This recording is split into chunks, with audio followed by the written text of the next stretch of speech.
el esbozo de ponencia de alguien que no es originaria de la criminología, pero que admira muchísimo esa ciencia.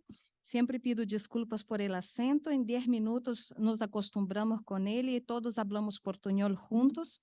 Entonces, yo creo que no es tan dramático.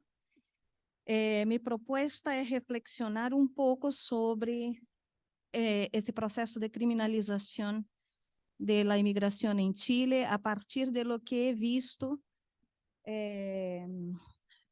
desde el punto de vista de la producción de projetos legislativos a partir del año 2022, especialmente que coincide, não sei se há uma coincidência desde a perspectiva de lo que eu vou a tratar de conversar mais tarde, pero coincide mais ou menos com o rechazo do projeto de Constituição. Então, por favor, tenho alguns dados. A expositora que inaugurou esse evento falou de alguns dados e como criminóloga com muita autoridade para mostrar como se leem os dados, ¿no? Los medios de comunicação em Chile nos han bombardeado com estes dados e com essa leitura fragmentada e muitas vezes, como dijo a professora que me antecedió, incorrectos, ¿no? Uma leitura incorreta de los dados. A encuesta CEP, que foi citada, efetivamente disse que a delinquência lidera a preocupação das pessoas. A população privada de libertad em Chile chega a 45.769 pessoas com dados de Gendarmeria de 2022. É uma população bastante alta para o contexto do continente latino-americano. Temos alta taxa, não, de população carcerária. 12% da população privada de liberdade é estrangeira. E aqui esse recorte que a professora Elisa hizo em sua apresentação, não? Os dados, a professora Liliana Manzano, que também está aqui presente, está estudando o tema das mulheres encarceladas, e conversamos outro dia, os dados não desglossam se esses estrangeiros são pessoas que estão de passo, são pessoas que vivem em Chile, são pessoas que estão residindo. Então, é uma denominação bastante ampla e que evidentemente pode maquiar, não, os dados e as conclusões a que se chegam, porque estão só catalogadas como estrangeiras. Pese a que o mesmo estudo CEP disse isso, disse que essa diferença não seria tão relevante. Não, parece que não coincide com o que a professora comentou ao início. Parece que sim é relevante, especialmente no norte de Chile, onde a população flotante é muito mais grande, não? E aqui leí algumas coisas que me gostaria confrontar para depois chegar ao ponto que quero defender. Os dados que alarmam é porque em 2012 a população carcerária migrante estrangeira era de 2,9, em 2017 sube a 7,2, e isso estamos falando antes da pandemia, e agora a 12, não? Isso é mostrado como um dado alarmante e que deveria crescer segundo essas leituras de forma ascendente, não deveria ser linear o crescimento, coisa que já vimos que não passa a nível mundial. Seria um fenômeno interessante e Chile se vai nessa direção. Leí uma coluna de opinião de Álvaro Belollo que me chamou muito a atenção porque bastante agressiva em relação com a resposta que há que dar a isso. ¿No? Estamos hablando del diretor de la Escuela de Gobierno de la Universidad de Andrés Bello. Yo no lo conozco personalmente, pero me llamó la atención el texto, ¿no? La opinión. Porque él dice que con esa crecida, con ese avance de la crecida, o ponemos mano dura o vamos a entrar a un caos en términos poblacionales de población migrante. Segundo otro estudio de unos estudiantes del Magíster de la USACH, entre 2012 e 2021, o número de estrangeiros recluídos como imputados aumentou mais que o de nacionais. Entonces, también es un dato que llama la atención porque, y también conversando con Liliana también me corrobora con su estudio que las mujeres extranjeras quedan más en prisión preventiva que las mujeres no extranjeras por el tema del arraigo. La prisión preventiva está dibujada para neutralizar, ¿no? Entonces, ahí tenemos un dato que llama atención y que puede mostrar un sesgo. Sin ser criminóloga y sin tener la pretensión de leer estos datos, lo que más me interesa mostrar es cómo ellos nos son presentados, la forma alarmista, ¿no? Como se nos apresentan. Por favor. Y como mi área penal, fui a los proyectos de ley y es asustador.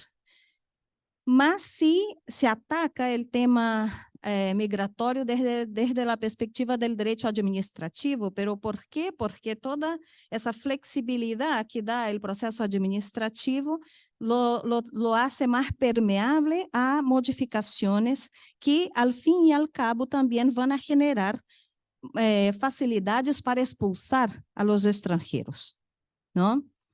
São mais ou menos 23 projetos de lei que há atualmente em Chile. Algunos me chamam muito a atenção. De ellos, por lo menos 7 apuntam efetivamente a la criminalização. ¿No? Aqui estão em formato mais ilustrativo, pero me gostaria passar todos esses que relaciono aqui. Não les quero cansar leyendo cada uno, pero está el retorno del delito, ¿no? De entrada irregular en el país, cosa que habíamos superado con la ley 21.325, una ley que trata de avançar em matéria de direitos humanos. Sabemos que não alcançamos o paradigma que nos gostaria ver alcançado, não estamos nem cerca, por exemplo, de lo que hizo Argentina, que disse que migrar é um direito. Isso, incluso no projeto constitucional rechazado, não foi possível lograr, pero avançamos com a lei 21.325 em relação com cumprir alguns estándares internacionais em matéria de direitos humanos de pessoas migrantes. E o artículo 9º da lei 21.325 diz que a política migratória não poderá apontar à criminalização da migração. Diz expressamente isso. Sin embargo, há diversos projetos de lei que, entre outras coisas, tratam de revivir, ¿no? Hacer modificaciones a la ley 21.325 para revivir el delito de ingreso por paso no habilitado ou por paso irregular e sanções a pessoas que retornam havendo sido já expulsadas, ¿no? Chama a atenção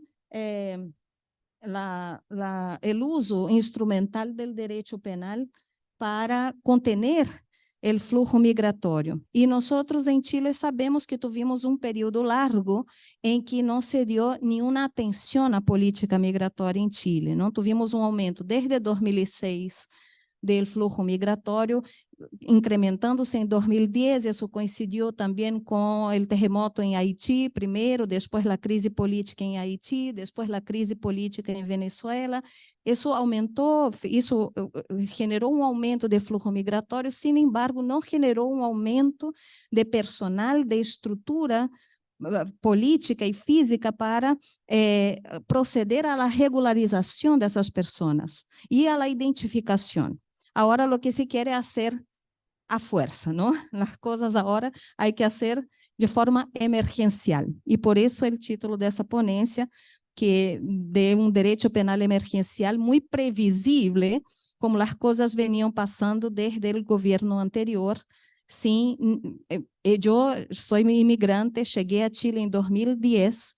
En ese momento, mi residencia definitiva llegó a mi casa, el papel. Em 2015, isso era impensável. Uma amiga russa, que também chegou em circunstâncias muito parecidas com a minha, demorou 2 anos. E as pessoas venezuelanas que atendíamos na clínica jurídica de Valparaíso, 2 anos para a solicitud entrar ao sistema. Então, o que se verificou é que havia sistema muito precário, com aumento exponencial de pessoas no país, não? Pessoas migrantes. A resposta mais barata é essa, não? Agora, por que se incrementa? Todos estes projetos de lei que pongo aqui são de 2022, hacia adelante, 2022 y 2023. Hay otros anteriores, pero yo quiero reforçar estos, porque todos estos tienen matiz penal, sino directamente la criminalización, alteración que puede impactar el debido proceso, que es drástico para efeito de funcionamento do sistema penal. Então, podemos passar, por favor. E o projeto de lei que mais me chocou, porque os estándares internacionais de direitos humanos foram plasmados na Lei 21.325, não? E Chile ratificou a Convenção de Pessoas Migrantes Trabalhadoras, foi esse aqui. Foi uma entrevista que se hizo com os autores do projeto de lei que modifica a Lei de Migração e Estrangeria com o fim de favorecer os interesses de los chilenos frente a los estrangeiros. Isso significa menoscabo de los direitos fundamentais de las personas extranjeras. 5 minutos. ¿Cuánto?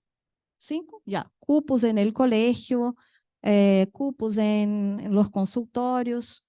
Isso é o que significa esse projeto de lei aqui. Não é projeto de lei penal, mas é projeto de lei que hiere o coração de sistema frágil de proteção de direitos fundamentais, não? Podemos passar, por favor. E esse ano tivemos aí alguns hitos, não? A resolução exenta número 25.425, que habla de empadronamento biométrico, que foi muito celebrado, incluso elogiado, e que uma companheira nossa da rede de imigração escreveu artículo dizendo, sí, pero o empadronamento biométrico, a resolução não diz para que sirve esse empadronamento. Quer que as pessoas se registrem, pero com que fim? Direito fundamental, não? Saber por que querem minha informação personal, não? Então, como se vai armando processo de criminalização de uma determinada categoria de pessoas, não? A Lei 21.567, que amplia as faculdades policiais para o controle preventivo de identidade, que é uma lei muito criticada em Chile, e que basicamente significa que a polícia pode detener uma pessoa migrante que não tem os papeles em dia, levá-lo à comissaria e utilizar instrumentalmente o sistema penal para verificar quem é essa pessoa e facilitar sua expulsão, porque sequer é para proceder a uma regularização, é para facilitar o processo de expulsão. E o ofício do fiscal nacional, não, o critério valência, que dá uma determinação general para todos os fiscais da nação, para, em caso de detenção de estrangeiros que não estejam com seus papeles al dia, fíjense, ou que não tenham documentos chilenos e sejam flagrados cometendo qualquer delito, falta, simples delito ou crime, que se pida a prisão preventiva. Evidentemente, a lei, em alguns casos, não autoriza o pedido de prisão preventiva, mas em todos os casos que a lei autoriza prisão preventiva e a pessoa que comete esse simples delito, esse crime, é estrangeiro, a ordem do fiscal general é pedir a prisão preventiva. E isso deságua em lo que estávamos comentando anteriormente, aumento explosivo da população carcerária de estrangeiros em prisão preventiva. Onde vamos a ter cárcel? Não sei. Pero lo que quiero agora plasmar nestes últimos minutos que me restam é de que se observa que é algo previsível, porque, segundo o professor Guzmán Dálvora, há determinados caracteres da mentalidade autoritária que alimentam o direito penal de emergência. O primeiro é a indiferença entre a falta de diferenciação entre o eu individual e o eu coletivo. Esse sujeito médio se mescla com seu grupo e vê em los que não são como ele como uma ameaça, como o outro, el intruso, não? A pessoa não grata. Há pouca formação política em essa autoridade, nesses rasgos autoritários, não? Nesses rasgos mais que a personalidade autoritária, das atitudes autoritárias. Sabem pouco de política e, por lo tanto, são muito influenciáveis por lo que os meios de comunicação podem comunicar. Se genera consenso em reforçar a crença autoritária, em reforçar a comunidade através do direito penal. Isso Silva Sánchez também, na expansão do direito penal, explica muito bem. Como esse eu debilitado e com medo se refugia em la autoridade e confia que quanto mais mano dura, mais proteção vai ter. A empatia com condenas implacáveis, duradouras, não? E com jus puniendi sem limitação, delitos imprescritíveis, o exercício do poder sem nenhuma racionalidade. Un minuto, doctora Girao. Vamos, e vou terminando. A pobreza cognitiva em relação a que não pode diferenciar qualitativamente entre imoralidade e antijuridicidade. Então, a imigração irregular, a entrada irregular para uma crença autoritária pode muito bem constituir uma conduta que configura delito.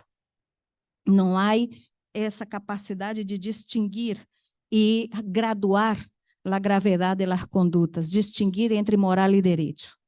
E, por último, a simpatia e por uma latente e projetada e sublimada figura de autoridade encarnada no sistema penal.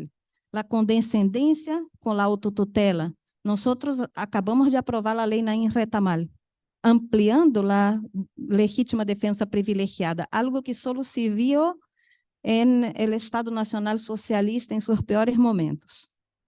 E isso está aprovado. Amplias faculdades para a polícia reaccionar, presumindo que a reação é proporcional. Não? Además, as detenções ciudadanas, em Brasil, meu país, os chamados linchamentos. As detenções ciudadanas significam que a pessoa é executada em la calle, por los mismos vecinos. Então, esses projetos de lei que mostrei anteriormente, para mim, eram muito previsíveis, dado o contexto autoritário de crenças autoritárias que não sei se se generou, eu creio que não se generou, mas se incrementou a partir do ano 2022 e ousaria dizer, e isso sim, corre por minha conta, uma impressão absolutamente personal, com o rechazo do projeto constituinte e com o reforçamento das ideias conservadoras da direita chilena. Muchas gracias. Muchísimas gracias, doctora Girao. Vamos a dejar las preguntas para las tres panelistas al final de toda la mesa.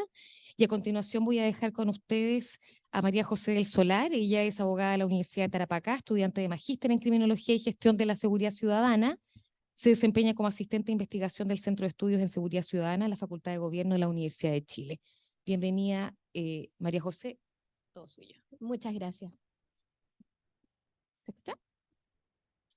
Bueno, indicar primeramente que el estudio que yo les voy a presentar está desarrollado junto con Claudio González, director del CESC, y también con Nicolás Bravo, asistente de investigación también del centro, y deriva de una consultoría realizada a solicitud del Ministerio Público, previa licitación pública, cuyo foco era realizar un diagnóstico y un levantamiento de los nudos críticos en relación con la identificación de imputados extranjeros en el sistema penal chileno. A partir de eso se genera una duda justamente respecto de cuál ha sido la respuesta estatal frente al problema de la identificación de personas extranjeras vinculadas al proceso penal. Siguiente, por favor. Teniendo como conceptos previos la necesidad de diferenciar o entender qué vamos a comprender por identificación. Vamos a hacer primero una distinción entre lo procesal y lo que corresponde a la identidad legal. Entonces vamos a hablar de una identidad material cuando estamos asociando autorías respecto de la comisión de delito y luego la identidad formal. pero vamos a incluir un nuevo nivel de diferenciación cuando hablamos de personas extranjeras, sea que sean personas extranjeras o en situación de paso, o hablemos de personas migrantes, que tiene que ver con la identidad en dos niveles. Un ámbito interno, es decir, aquella identidad legal asignada por el Estado de Chile, que es obviamente nuestro estudio, y una identidad externa que tiene relación con la identidad legal, pero desde el país de origen o los países por los que hayan transitado antes de encontrarse en nuestro país. Siguiente. Como señalábamos, este estudio deriva de una consultoría realizada que constituye el marco de referencia para la identificación de la falta de identificación, valga la redundancia, como un problema del sistema penal. Y esto desde dos ámbitos. Primero, desde la revisión de la literatura especializada y también de los instrumentos internacionales en materia de derechos humanos que nos dicen que es un problema. Desde el punto de vista de los derechos humanos, constituyen una inobservancia a las obligaciones del Estado cuando no existe una debida identificación formal de la persona imputada, sobre todo cuando se encuentra en situación privada de libertad. Esto lo vemos tanto respecto del registro que los estados están obligados a sostener respecto de las personas bajo su custodia, pero también respecto de la necesidad de que los estados y aquellas instituciones a cargo de la custodia hagan una debida verificación de la identidad de aquella persona que ingresa a los recintos penitenciarios. A nivel de desde la revisión de la literatura encontramos por qué otra serie de elementos que nos permiten indicar que la falta de identificación es un problema. Primero, y ya algo nos señalaba la profesora Elisa en su presentación, tiene que ver con que efectivamente parecieran haber criterios diferenciados para la imposición tanto de medidas cautelares como también respecto de penas privativas de libertad en el caso de sentencias condenatorias. Alguna de la literatura que revisábamos nos proponían como explicaciones a este fenómeno el hecho de que la falta de un aparente arraigo, no pudiendo señalarse con efectivamente una situación migratoria regular que se asocia generalmente a la posesión de un instrumento nacional de identificación, presumía el riesgo de fuga y por eso la necesidad de estas medidas que en realidad son de última ratio. Pero también dificultades en el ingreso, y nuevamente muy vinculado a lo que se señala desde los instrumentos internacionales respecto de la segmentación de la población penal y la necesidad en este sentido de no solamente entender la identificación formal como una asignación de nombre, sino también como la cantidad de información que poseemos respecto, por ejemplo, de los antecedentes penales que pueda tener o no una persona. Siguiente. En el caso del sistema chileno, y esto a partir de la consultoría realizada a solicitud del Ministerio Público, a quien por cierto agradecemos su autorización a compartir parte de esta información, nosotros pudimos identificar una serie de problemas y acá solamente seleccioné algunos para poder expresar la magnitud. Los problemas de la falta de identificación los encontramos tanto en una etapa policial, pero a lo largo de todo el proceso penal, incluida la ejecución de la sentencia. Algunos de ellos tienen que ver, por cierto, la gran mayoría, con la situación de los imputados, pero estos problemas también afectan a personas extranjeras en calidad de víctima e incluso testigos, afectando principalmente la adhesión de estas personas respecto del proceso penal. Algunos de los elementos que son importantes de destacar respecto a la falta de identificación como una problemática para el sistema tiene que ver con la dilación del proceso dada la necesidad de efectivamente contar con la identificación legal a efectos de proceder a la imposición de condenas, por ejemplo, a proceder a la expulsión en muchos casos. Esto también respecto a la identificación de la pertenencia a un determinado país externo. Siguiente. En ese contexto, el estudio que ahora yo les quiero presentar, que se encuentra en curso y por tanto corresponde a sus hallazgos preliminares, es un estudio de tipo cualitativo que se basa en fuentes primarias y secundarias y que se divide en dos etapas. Una primera etapa, que es lo que denominamos de la experiencia nacional, y una segunda etapa de la experiencia internacional o la experiencia comparada. Lo que nosotros les proponemos, les presentamos, es un estudio de caso de la situación chilena, donde la experiencia comparada nos nutre la discusión que podamos tener a efecto de responder primero cuál es la caracterización de la respuesta del Estado de Chile frente al problema de la identificación en el contexto del sistema penal, pero además poder identificar cuáles son los aspectos problemáticos que puedan suscitarse respecto de esta respuesta. Siguiente. En relación a la experiencia nacional, para poder hacer esta caracterización, lo que decidimos hacer fue primero identificar cuáles han sido los hitos relevantes en materia migratoria para luego hacer una bajada hacia el ámbito del sistema penal y a partir de esos hitos una identificación más precisa de los hitos relativos al fenómeno de estudio. Para esto nos enfocamos principalmente en la revisión de los documentos institucionales, proyectos de ley, y podemos decir que los resultados fue, bueno, primero una cantidad equivalente a 50 hitos desde el año 2005 hasta muy recientemente el año 2023, principio de julio en realidad, que tuvimos que actualizar, relativos en general al tema migratorio en Chile. 30 hitos que dicen relación exclusivamente con el sistema penal, la gran mayoría de ellos corresponden a leyes penales que se establecen tipos penales, y solamente 9 hitos que dicen relación específicamente con el problema de la identificación de personas extranjeras en el proceso penal. Siguiente. Esas son la concentración de los hitos a nivel del sistema penal, identificándose en amarillo los hitos que corresponden al respecto al fenómeno de estudio en particular. El siguiente. Acá podemos ver más claro que se identifican 3 periodos bastante claros que concentran los hitos que a nosotros nos interesan. El primero de ellos corresponde al 2011 y al 2013, donde acá en realidad son solamente 2 hitos, pero que son bastante decidores, dado que corresponde a la identificación de un problema en materia penitenciaria respecto de la falta de identificación de personas condenadas, donde se encontraban nacionales y extranjeros. Esta es una discusión que se suscita a partir de un informe del Ministerio de Justicia en el contexto de la Comisión de Coordinación del Sistema Penal y abre una discusión en torno a cuál es la institución competente o cuál es la institución obligada a la verificación de la identidad en nuestro proceso penal.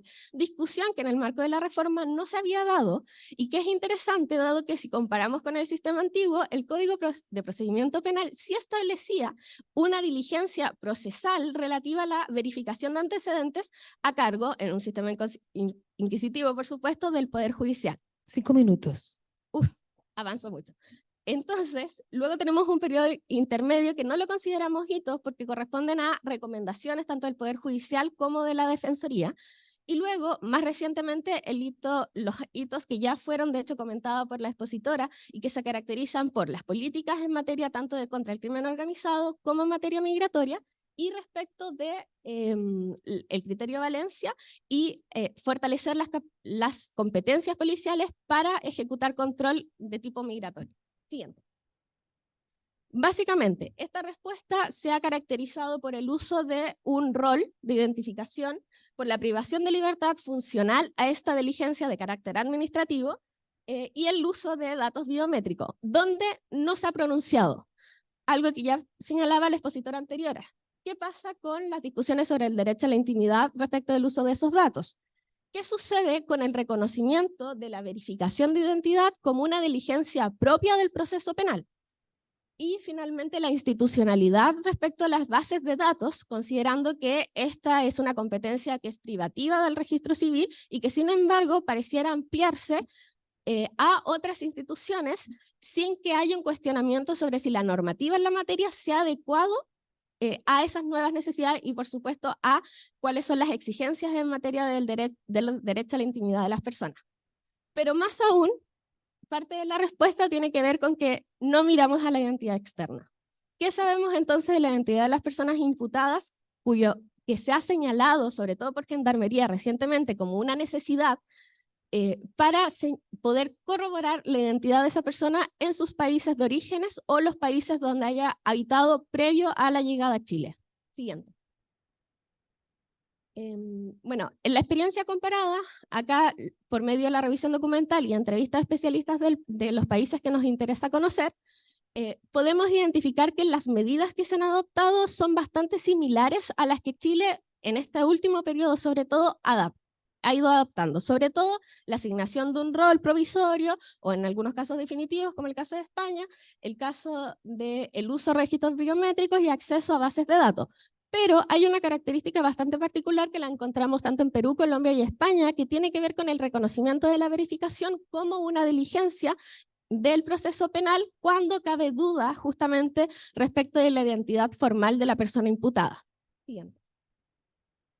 A partir de la experiencia comparada y qué es lo que nos queda adelante respecto de este estudio, hay varios elementos que es necesario profundizar y que se vinculan justamente a cuál ha sido la tendencia respecto de las medidas o la respuesta estatal frente al problema de la identificación. En primer lugar, tiene que ver con el uso de herramientas de control policial como forma de control migratorio. Efectivamente, policías que por medio de herramientas, por ejemplo, como el control de identidad, pueden obligar a la toma de huellas dactilares o registros biométricos a que sea parte de, por ejemplo, un proceso de empadronamiento. Sobre esto, algo que nos llama la atención y que rescatamos respecto a las entrevistas realizadas a las personas especialistas, sobre todo respecto a las experiencias, por ejemplo, de Estados Unidos, tiene que ver con los incentivos que puedan darse para efectuar este tipo de controles respecto de poblaciones específicas, lo que a su vez puede tener efectos negativos, por ejemplo, en la desconfianza por parte de estas poblaciones hacia las instituciones policiales y en general de justicia, lo que afecta no solamente a las personas imputadas, sino que también personas extranjeras que pueden ser víctimas o testigos de delitos. Un minuto. Sí. Respecto del registro y el acceso a bases de datos, también se presenta como problemática la ausencia de normativa, como ya señalábamos, respecto de el resguardo de los datos y básicamente el derecho a la privacidad que puedan tener las personas. Y también un problema con la integralidad de las fuentes. Hablamos, por ejemplo, en estados federales de la falta de diálogo entre fuentes de distintas instituciones o entre fuentes de distintos estados, ¿sí? Y respecto de la identificación externa como la gran interrogante, porque las medidas de los estados se concentran nuevamente en la identidad interna, pero no en cómo generar, por ejemplo, vías de comunicación que sean más expeditas para la verificación de antecedentes o la corroboración de la identidad, incluso de la propia nacionalidad respecto de los países de orígenes, donde la respuesta, y que es algo que nosotros también vimos a propósito de la investigación realizada en Chile para el Ministerio Público, lo que se evidencia es que esto descansa totalmente en las buenas o malas relaciones que existan con determinados países. Y junto con esto, y eso también a partir de las experiencias europeas, sobre todo la necesidad de revisar cuál es el acceso, la integralidad y la pertinencia de las bases de datos que excedan lo nacional. Para el caso chileno podría ser, por ejemplo, qué sucede con las bases de Interpol, las cuales, por ejemplo, sí tienen un carácter de cooperación y de voluntariedad por parte de los estados que adscriben a estos tipos de bases de datos. Eso, muchas gracias. Muchísimas gracias. Bien, para la tercera expositora, antes de iniciar nuestra sesión de preguntas y respuestas, tengo el agrado de presentar a doña Elena Casado. Ella es graduada en Criminología por la Universidad de Málaga, máster en Derecho Penal y Política Criminal y máster en Sociología aplicada por la misma universidad. Es doctora en Ciencias Jurídicas y Sociales y actualmente es investigadora postdoctoral y docente en la Universidad de Málaga. El día de hoy, la doctora Casado nos va a hablar sobre menores extranjeros no acompañados en situación de calle en España, prevención de su delincuencia y victimización a través de la legitimidad institucional. Bienvenida, doctora. Muchas gracias. Buenos días a todos. Esta forma parte de la investigación que fue mi tesis doctoral. Quizá no guarda tantas similitudes con el país en el que estamos, pero voy a intentar aterrizar un poco la migración de los menores extranjeros no acompañados en España a la situación que tenéis también aquí en Chile. Os muestro a continuación una gráfica en la que se observa cómo es la evolución del fenómeno migratorio de los menores extranjeros no acompañados en España, un poco con la idea de contextualizar cómo ha ido creciendo este fenómeno migratorio en mi país, ¿no? Fue en 1993 cuando se detecta el primer menor extranjero no acompañado en España y a partir de ese momento el crecimiento ha sido exponencial y no ha dejado de cesar. De hecho, hace unos días, en el marco de mi estancia postdoctoral en la Universidad de Tarapacá, conversábamos con los compañeros del SEREMI de la niñez cómo quizá en esta región era un fenómeno que empezaba a darse, ¿no? La llegada de estos menores extranjeros no acompañados. En este contexto ¿no? En España, que tenemos la obligación de proteger a todo menor que se encuentre en el territorio, y dado que la criminología se ha enfocado siempre en el estudio de la delincuencia juvenil, en explicar qué factores de riesgo y qué factores de protección llevaban a los menores a cometer actos delictivos, pues surge una nueva corriente que se enfoca más en conocer cómo prevenir la delincuencia y la victimización de hechos menores, ¿no? Entonces, con esa idea, con esos dos pilares fundamentales, por un lado, por el aumento del fenómeno migratorio en España, y por otro lado, por esta nueva corriente criminológica que trata de prevenir la delincuencia y victimización, pues surge la investigación que aquí se va a ir desarrollando. A nivel estatal, en España, estos menores deben ser protegidos, como he ido mencionando, por un lado, porque tenemos como base la ratificada Convención de los Derechos del Niño, y por otro lado, también, ¿no?, porque a lo largo de nuestra normativa nacional se establece cómo debe ser la protección de estos menores. Indico aquí las ciudades autónomas de Ceuta y Melilla, porque la competencia en materia de menores en España está delegada a las distintas comunidades y ciudades autónomas, e indico Ceuta y Melilla por la idiosincrasia geográfica que tiene, porque esta investigación se va a desarrollar en estas dos ciudades autónomas, y porque tiene una idiosincrasia geográfica parecida a la región de Iquique, que son ciudades fronterizas con el país vecino.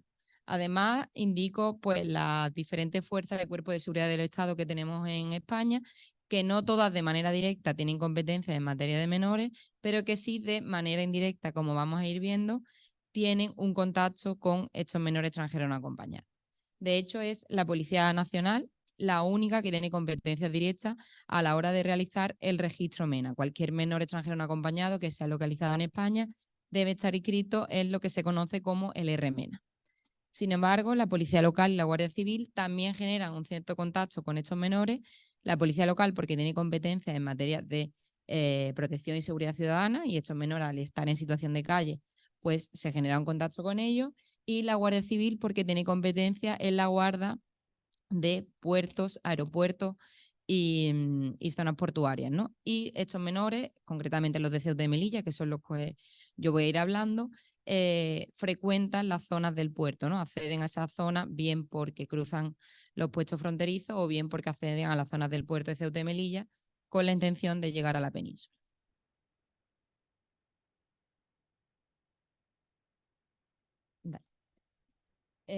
Como decía, otro de los sustentos teóricos de esta investigación es la prevención de la delincuencia y de la victimización.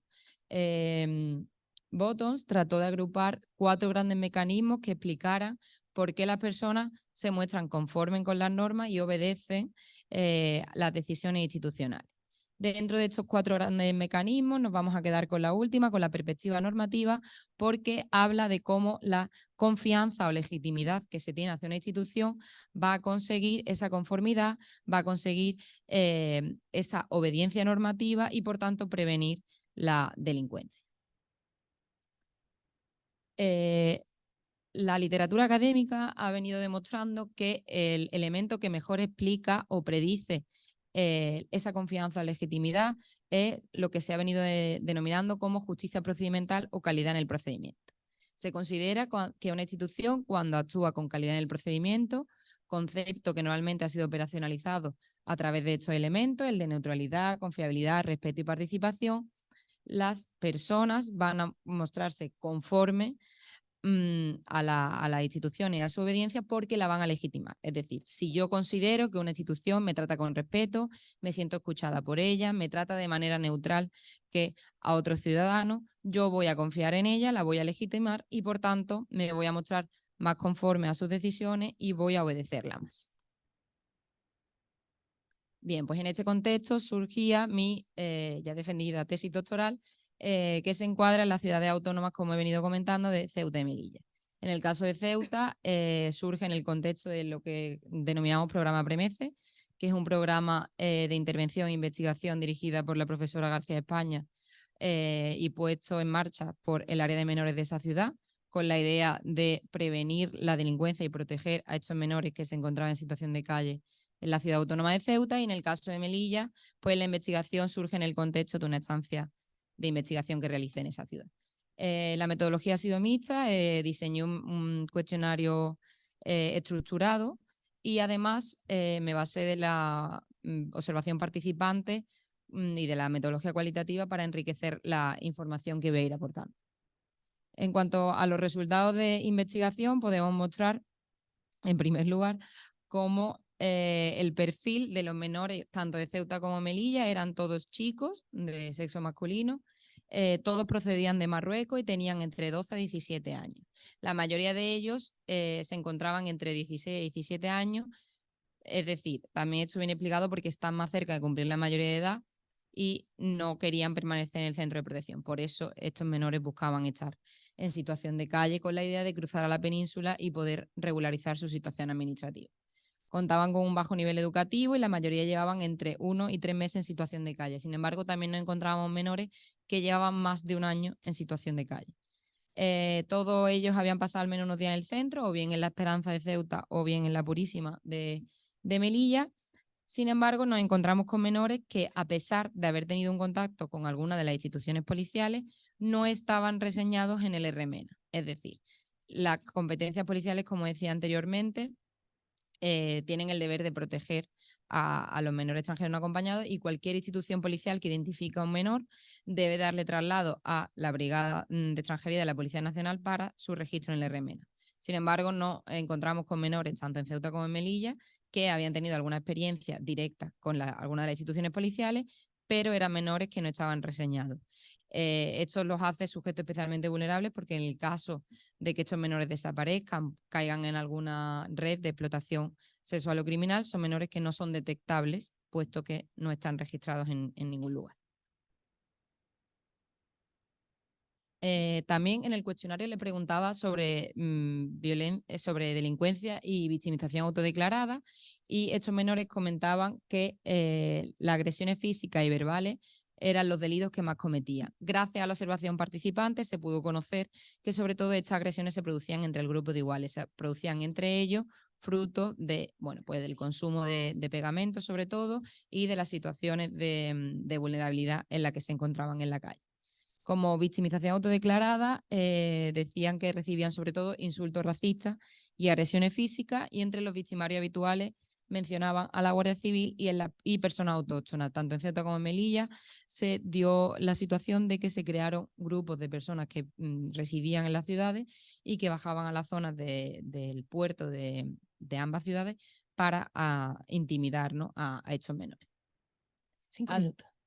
Vale, además también la observación participante y el programa de intervención nos permitió conocer que estos chicos eran posibles víctimas de explotación sexual y de explotación criminal. De hecho, nos dieron circunstancias, y algunos de los extractos que pongo ahí, en los que se les pedía a los chicos que robaran alguna pieza de un coche para entregárselo a la persona que se lo había solicitado a cambio de dinero.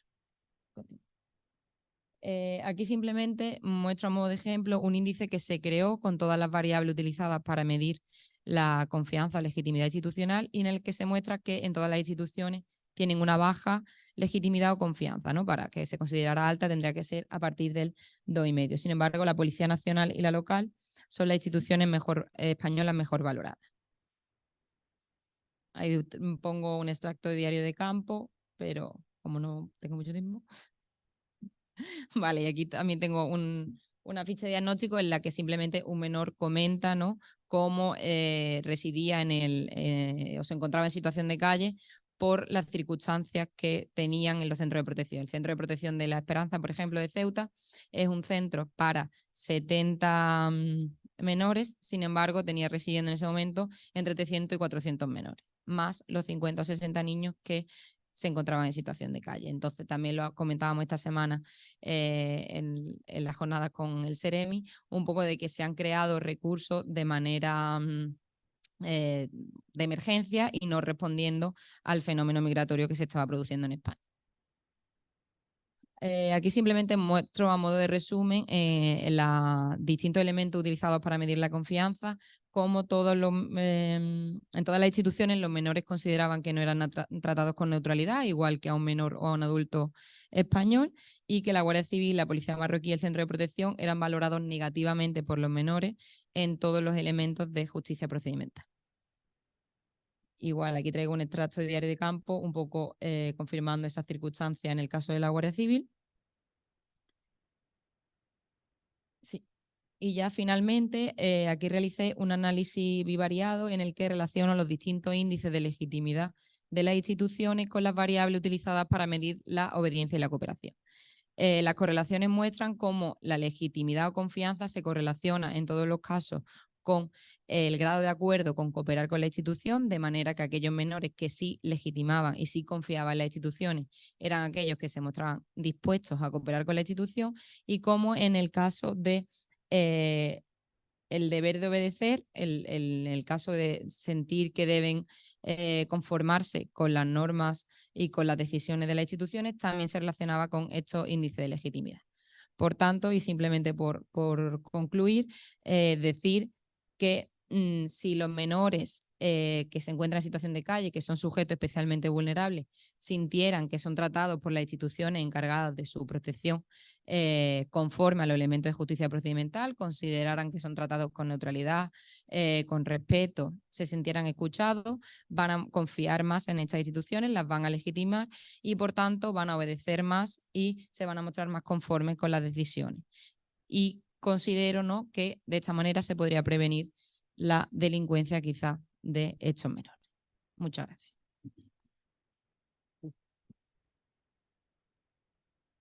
Muchísimas gracias, doctora Casado, y particularmente por su uso del tiempo. Se pasó. Abrimos entonces la sesión para preguntas a nuestras panelistas y estamos atentos a sus consultas. Perfecto.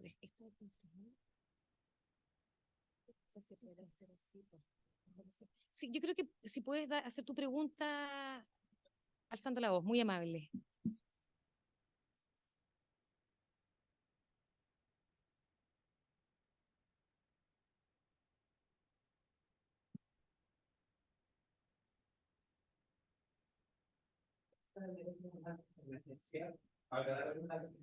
¿Cuál es su propuesta? Sobre todo para los comunicadores jurídicos. Sí, muchas gracias por la pregunta. Mi respuesta es más racionalidad en el dibujo de la política criminal, en mantener los postulados básicos del Estado de Derecho, un derecho penal de última ratio, un derecho penal mínimo, esas lecciones primeras de derecho penal que parece que se les olvida a los legisladores que tienen formación jurídica, pero ese olvido no es un olvido sin una intencionalidad, ¿no? Eso es también lo que llamamos derecho penal reactivo, ¿no? La clase política necesita reaccionar al clamor social. Zaffaroni, cuando habla de derecho penal de emergencia, dice que la primera característica de un derecho penal de emergencia es la presión social sobre el legislador. Eso es lo que está pasando en Chile. Además, essa pressão social que se está exercendo sobre o legislador está muito influenciada por los medios de comunicação que agigantam a sensação, não, de insegurança. É certo, e não pude mencionar por falta de tempo, que esse informe que saiu agora em 2023, o primeiro informe unificado de Chile sobre as taxas de homicídio, mostram que as taxas de homicídio han aumentado, não, em Chile. Pero Chile continua sendo aún, porque é predecible que isso continue em aumento. Aí sim, creio que sim, porque com a lógica em que vivimos, además estamos sofrendo todos os efeitos econômicos da pandemia, é natural também que os delitos violentos se incrementem por as desigualdades, as brechas, etc. São múltiplos fatores que não podemos conversar, pero a resposta do direito penal é a consciência de que o direito penal é só um mecanismo de controle social e tem que ser o último, porque é ele que acerca mais o Estado de Direito a seu limite. E é ele que tensiona mais a democracia também. Entonces, si nosotros respondemos a la violencia con más violencia estatal, nosotros estamos imponiendo un estado de policía y un estado que puede generar en un tiempo muy breve la ascensión de clases políticas muy autoritarias también en Chile y más autoritarismo penal y aumento de violencia. Esa es una opinión que tengo, pero basada en lo que la literatura habla del derecho penal de emergencia. É um direito penal de reacção e que efetivamente não serve para resolver os problemas que não são só problemas penais. Não? A brecha que há em relação com políticas públicas migratórias em Chile é de mais ou menos 10 anos, em termos de capacidade de responder a essa população que chega a Chile e não vai deixar de chegar porque nossas leis penais são piores. Esse é o ponto. E última coisa, desculpe, companheiro, se abuso também de sua pergunta. Também está estudado que a delinquência organizada se utiliza da migração, porque as pessoas migrantes estão em especial situação de vulnerabilidade. E, em minha opinião, o direito penal fomenta essa vulnerabilidade de los imigrantes. Não combate o crime organizado. Não se combate crime organizado, como escutei o fiscal nacional dizer, vamos combater o crime organizado. Como? Com critério Valência, por favor. Isso é um chiste. O crime organizado não está vendendo droga na esquina.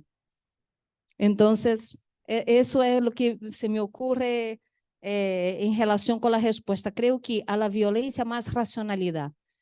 A autoridade moral do Estado de responder com políticas públicas adequadas que são caras, sim. Por isso se utiliza tanto o direito penal. O direito penal só necessita de papel e lápis, porque nem sequer se ocupam de lo que vai passar em la cárcel, com a sobrepopulação carcerária. Não é um tema político. Isso não é um tema que preocupa a cidadania. As condições em que as pessoas estão em la cárcel. Então, basta papel e lápis e se dá uma resposta que calma, não? A la sociedade. Por isso se utiliza tanto. Essa é a minha opinião. ¿Alguna otra pregunta o consulta? ¿Comentarios? Me voy a aprovechar de mi rol de moderadora para hacer una pregunta a cada una. Voy a comenzar con doctora Casado. Claramente hay puntos en común en todo lo que han planteado que se relaciona con lo que acaba de decir la doctora Jirao. Hay una dimensión de desafío ya de carácter moral y ético en la aplicación. Quería consultarle, doctora Casado, su investigación, la información referente a la experiencia de los menores de edad.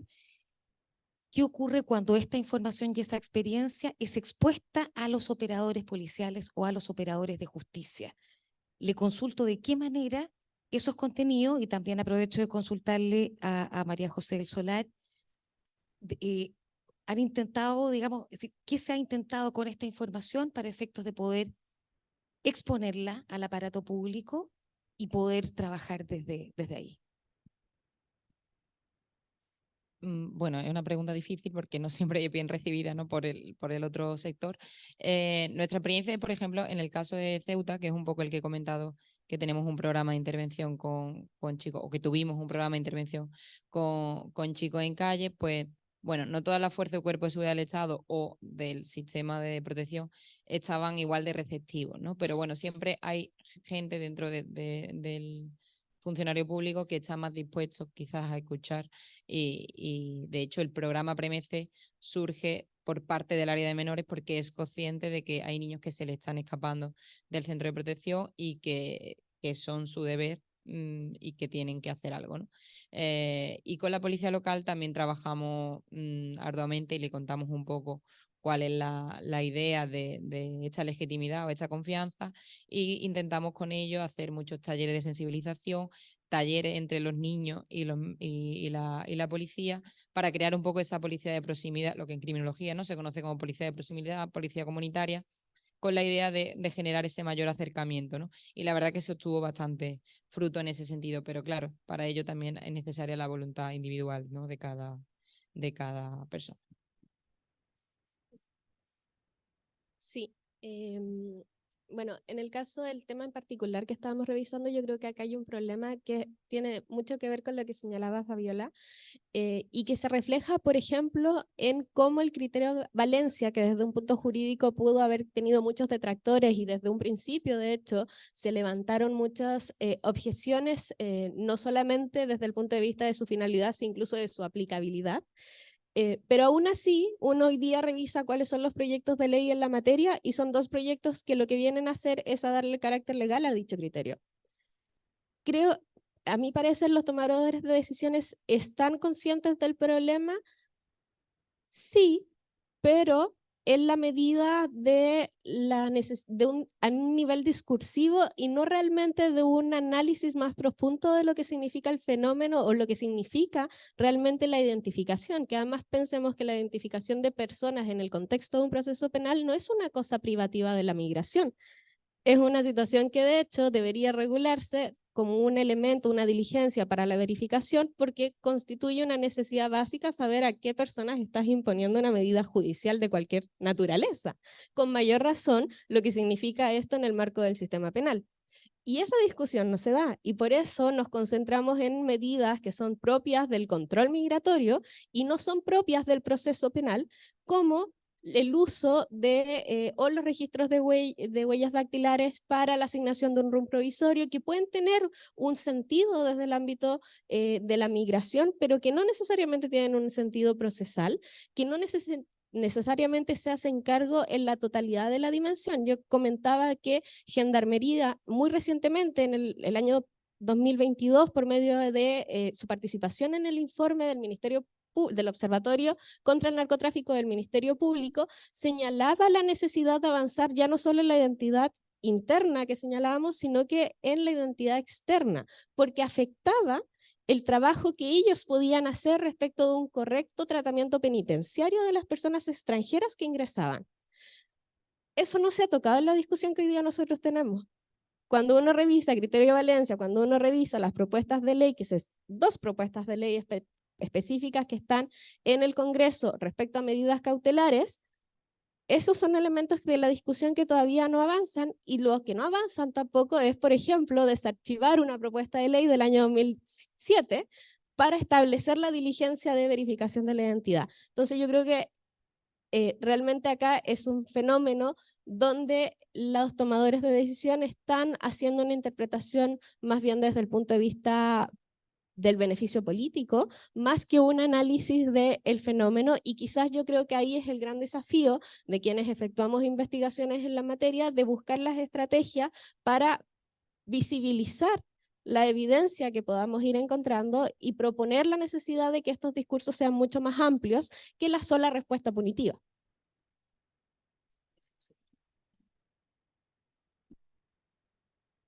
Preguntas, comentarios, por favor, adelante.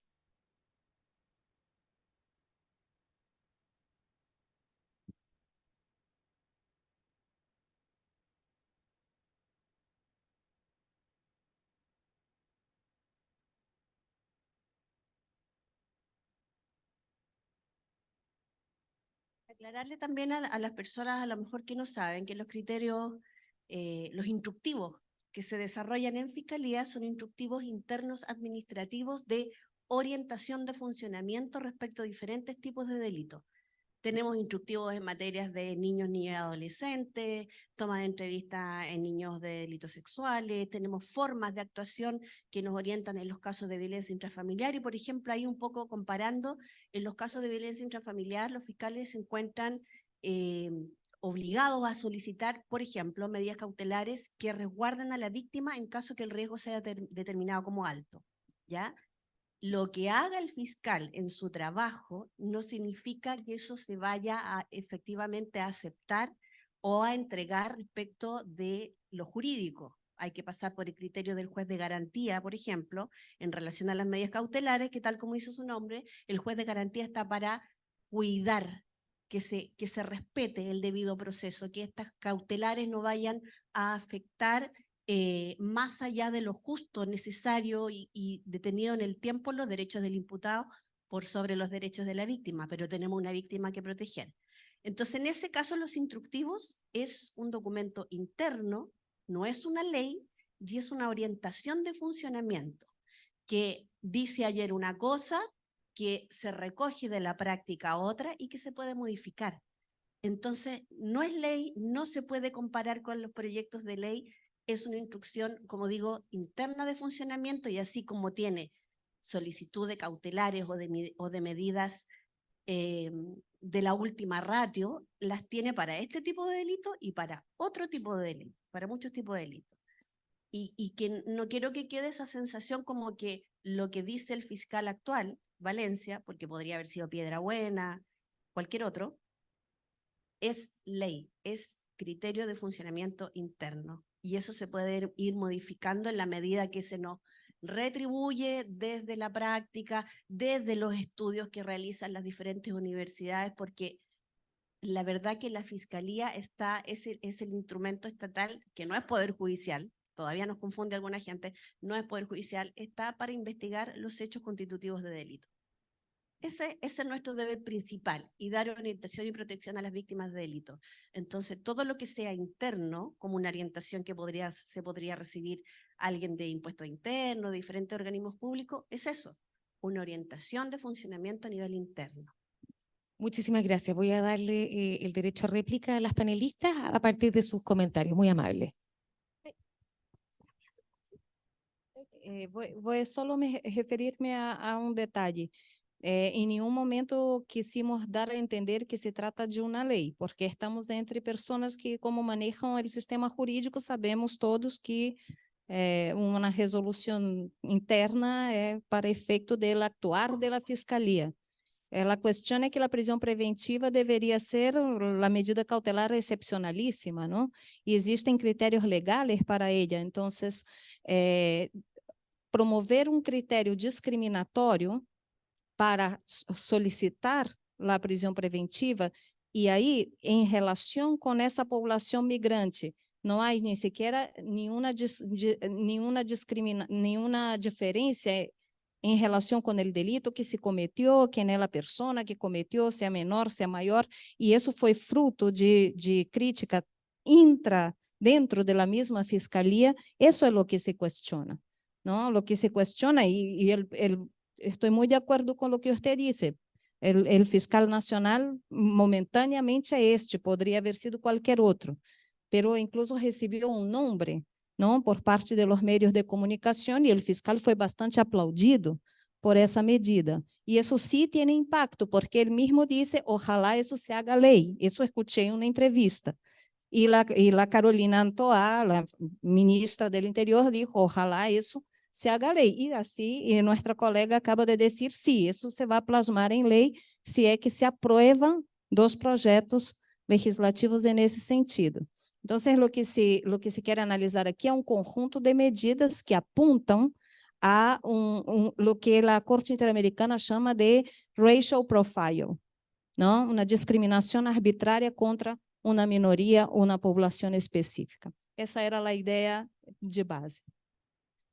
Yo solamente complementar algo, porque creo que el comentario apunta justamente a algo de la pregunta anterior, que tiene que ver con los tomadores de decisiones que están decidiendo o sobre qué están decidiendo. Yo les comentaba que la respuesta estatal frente al problema de la identificación tuvo una etapa previa, que fue entre el 2011 y el 2013.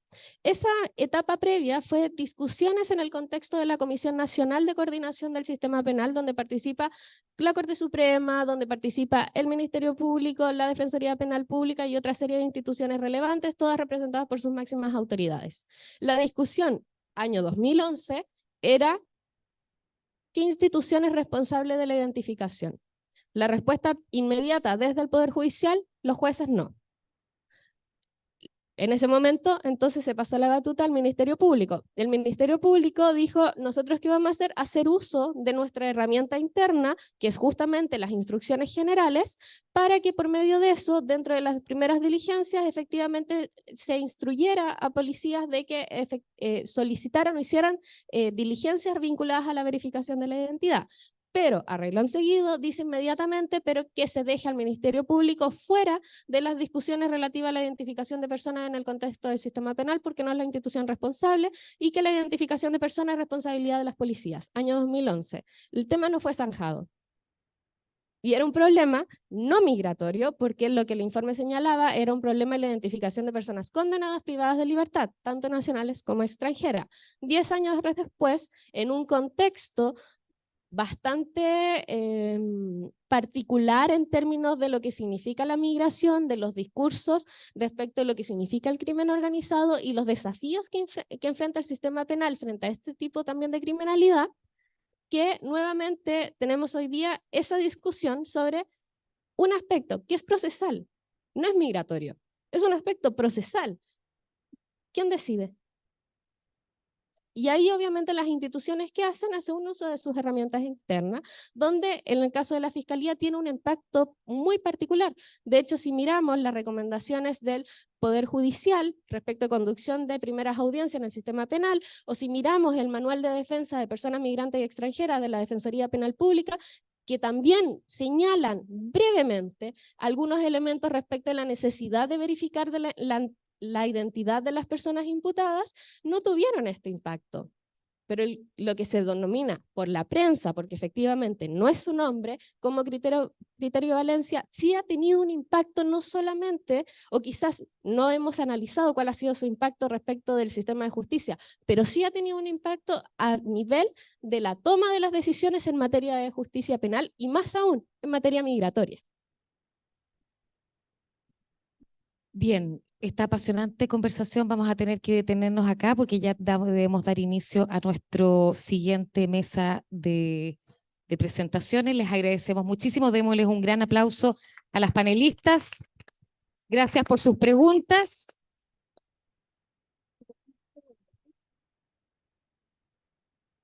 Perfecto. Y vamos a dar 5 minutitos, 4 minutos de break para cambiar la mesa y recibir a los nuevos panelistas. Muchísimas gracias.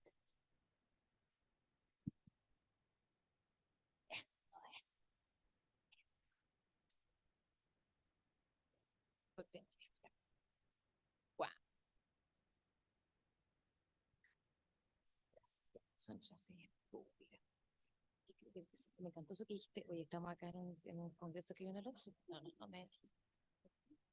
favor.